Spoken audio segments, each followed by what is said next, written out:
Hello everyone, मैं doctor Nilima. आज हम बात करेंगे जॉन डीवी के विषय में, जो कि पाश्चात्य विचारक थे, वेस्टर्न थिंकर थे। संक्षेप में हम जॉन डीवी के विषय में जानते हैं तो डीवी का जन्म 1859 में अमेरिका के वर्मांट के बर्लिंगटन नगर में हुआ था। इनके पिता एक छोटे से दुकानदार थे और माँ आशावादी महिला थी। इन्होंने वर्मांट विश्वविद्यालय से बीए की उपाधि प्राप्त की थी। इनकी शिक्षा में इनकी मां का बहुत ही सहयोग था। इन्हें दर्शन शास्त्र में विशेष रुचि थी। बाद में इन्हें डॉक्टर की भी उपाधि से विभूषित किया गया था। इन्होंने कई पुस्तकें लिखी थी, जैसे democracy and education, the school and society, the school and the child, school of tomorrow, freedom and culture आदि। और 1952 में डीवी का स्वर्गवास हुआ था। अब हम जानते हैं जॉन डीवी के दार्शनिक सिद्धांतों के विषय में। तो जॉन डीवी एक प्रयोजनवादी दार्शनिक थे और प्रयोजनवाद को फलवाद, अनुभववाद, उपयोगितावाद और व्यवहारवाद के नाम से भी जाना जाता है। डीवी किसी शाश्वत सत्य या मूल्यों पर विश्वास नहीं करते थे। ये उसी को सत्य मानते थे जिसकी व्यवहारिक जीवन में उपयोगिता है। इनके अनुसार यह संसार परिवर्तनशील है, अर्थात संसार हमेशा एक जैसा नहीं रहता, इसमें परिवर्तन होते रहते हैं और इस परिवर्तनशील संसार में अपरिवर्तनशील सत्य और मूल्यों की कल्पना करना उचित नहीं है। जॉन डीवी का शिक्षा दर्शन। तो डीवी ने शिक्षा को एक सामाजिक प्रक्रिया माना और कहा कि मनुष्य कुछ जन्मजात शक्तियां लेकर पैदा होता है तथा सामाजिक चेतना में भाग लेने से उसकी इन्हीं शक्तियों का विकास होता है। उन्होंने कहा कि शिक्षा न तो साध्य है और न ही साधन है, यह स्वयं जीवन है। डीवी ने शिक्षा के दो पक्ष बताए, मनोवैज्ञानिक और सामाजिक।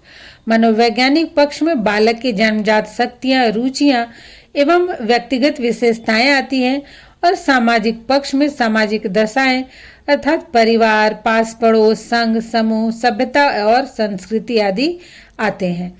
शिक्षा के विषय में डीवी ने कहा कि शिक्षा अनुभव के पुनर्निर्माण की प्रक्रिया है और इसी संदर्भ में इन्होंने कहा कि मनुष्य समाज में रहकर नित्य प्रतिदिन नए नए अनुभव प्राप्त करता है, अर्थात घर में, बाहर, पास पड़ोस में, अपने समूह में उसे रोज नए नए अनुभव प्राप्त होते हैं और इन अनुभवों में से ही वह अपने उपयोग में आने वाले अनुभव का चुनाव करता है। जैसे अगर मान लीजिए कुछ बुरा अनुभव होता है तो वैसे कार्यों को छोड़ देता है, और अगर किसी कार्य को करने से उसे अच्छा अनुभव होता है तो उसका वो चुनाव करता है, उसे वो याद रखता है कि हाँ, इस कार्य को करने का परिणाम अच्छा होता है।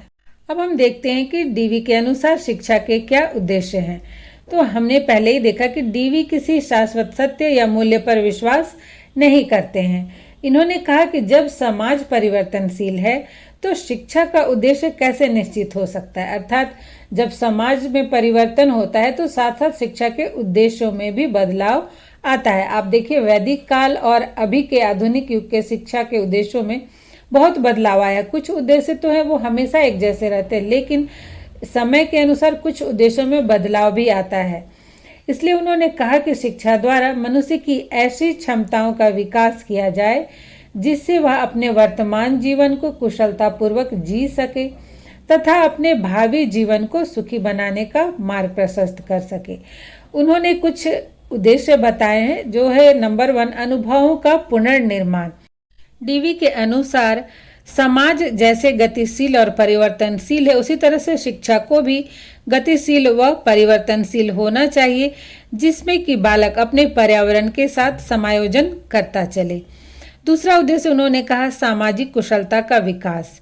तो समाज को समझने और उसमें अपने आप को समायोजित करने के कौशल को ही डीवी सामाजिक कुशलता कहते हैं। तो शिक्षा का उद्देश्य होना चाहिए बालक में सामाजिक कुशलता का विकास करना।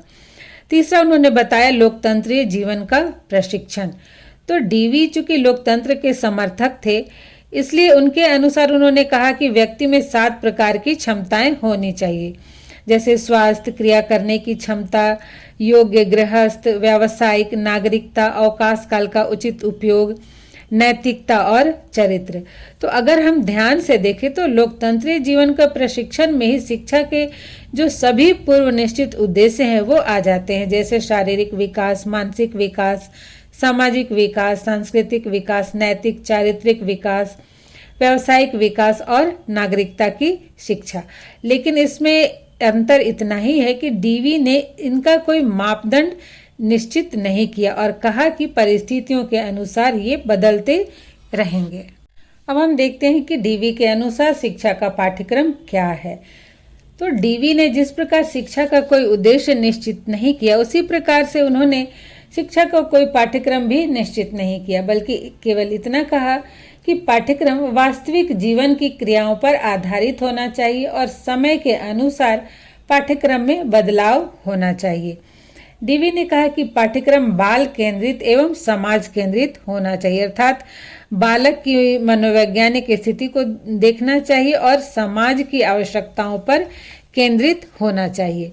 फिर उन्होंने कहा कि पाठ्यक्रम बच्चों की रुचि पर आधारित हो।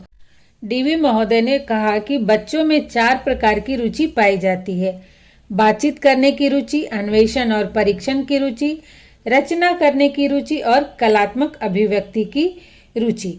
और इसी के आधार पर उन्होंने प्रथम 6 कक्षाओं में अर्थात 6 क्लास तक पाठ्यक्रम में भाषा, अंक गणित, इतिहास, भूगोल, विज्ञान, काष्ठकला, पाक विज्ञान, सिलाई, बागवानी, ड्राइंग, कला और संगीत को स्थान दिया है।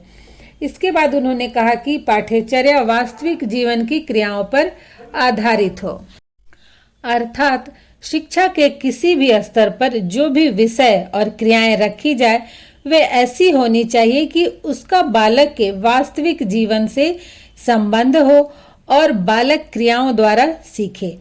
फोर्थ, उन्होंने कहा कि पाठ्यचर्या उपयोगी हो, अर्थात जो भी शिक्षा दी जाए, जो विषय पढ़ाया जाए या क्रियाएं रखी जाए वो बालक के व्यवहारिक जीवन के लिए उपयोगी हो। नंबर 5 है कि पाठ्यचर्या के सभी विषयों और क्रियाओं में सहसंबंध होना चाहिए।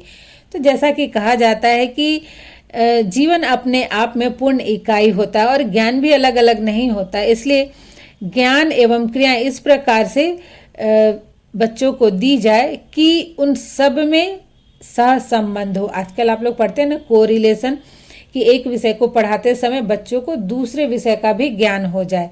तो इसी तरह इन्होंने कहा कि जो भी विषय और क्रियाएं हो एक दूसरे से संबंधित हो, आपस में उनका सहसंबंध हो।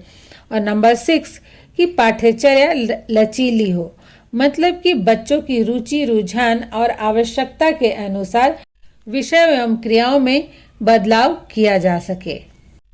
अब हम देखते हैं शिक्षण विधि। तो डीवी ने कहा कि बालक तभी सीख सकता है जब उसमें सामाजिक चेतना जागृत हो और वह क्रियाशील हो, अर्थात बालक कॉन्शियस हो सीखने के लिए और एक्टिव हो।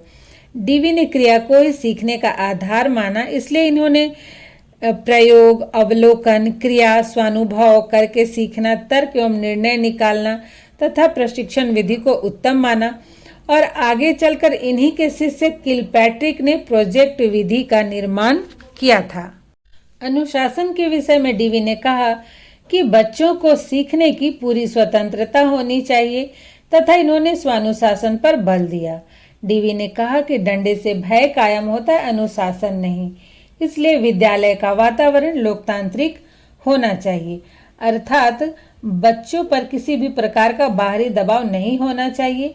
वे अपनी रुचि, रुझान, योग्यता और आवश्यकता के अनुसार विषयों का चुनाव कर सके, क्रियाओं का चुनाव कर सके तथा प्रेम, सहानुभूति एवं सहयोग द्वारा उन्हें सिखाया जाए।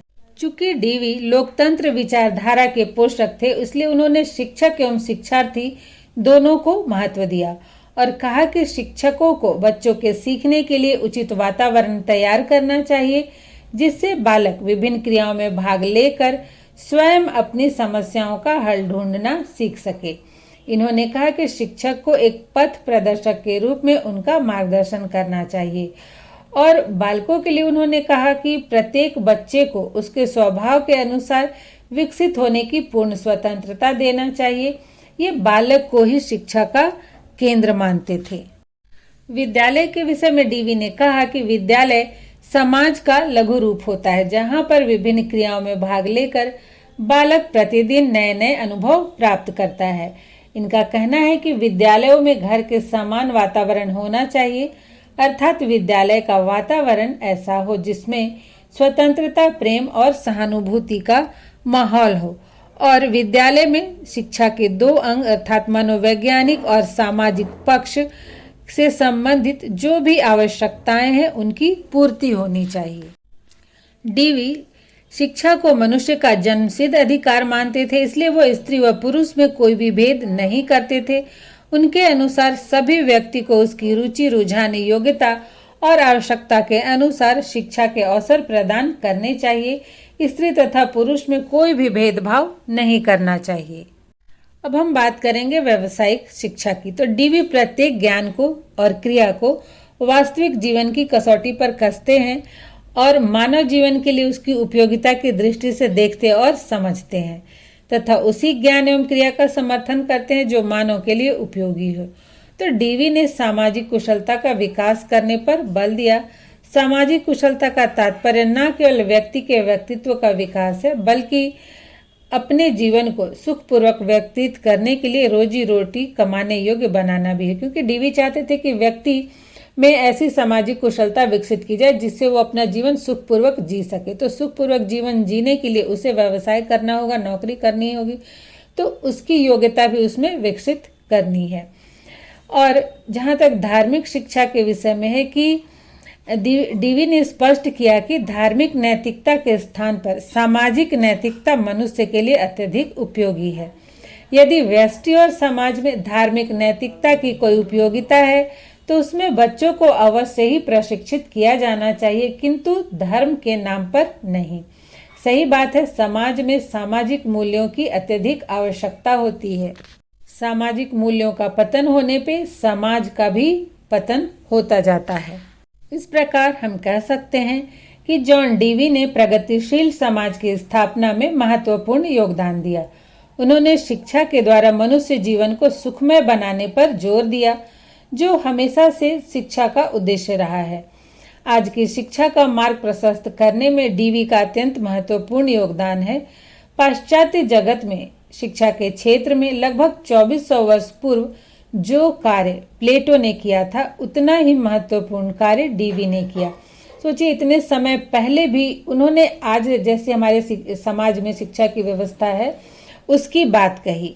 बस डीवी की शिक्षा में एक कमी ये है कि इन्होंने अध्यात्म को या धार्मिकता को शिक्षा से दूर रखा और अदूरदर्शिता का परिचय दिया, किंतु यह सत्य है कि आज की शिक्षा व्यवस्था डीवी के विचारों से अत्यंत ही प्रभावित है।